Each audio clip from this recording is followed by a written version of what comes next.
ஒரு மணி நேரம் கூட பொண்ணு காட்டு இருக்க முடியாதா? இப்பதான் இவங்க திருவிழாவெல்லாம் பாக்குறது.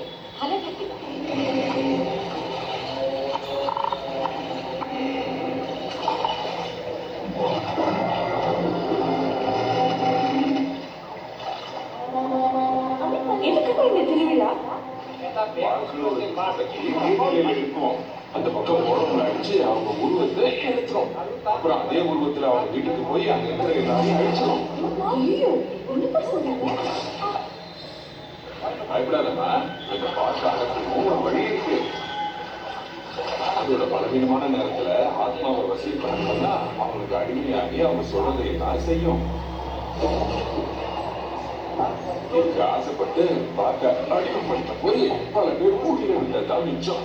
பாறையில துணுக்கு மாட்டிக்கிட்டு அதனால அந்த பார்க்கோட ஆட்டம் அதிகமாயிடுச்சு. ஆனா நல்ல வேலையா 100 வருஷத்துக்கு முன்னாலேயே அந்த அம்மனோட அருளால நம்ம முன்னோர்கள் பார்க்க அடக்கி அழிச்சிட்டாங்க. அது நன்றி சொல்ற விதமா தான் வருஷம் வருஷம் திருவிழா நடக்குது. புது பழக்கம் மீனை கையில பிடிச்சிட்டு போடுமாங்க.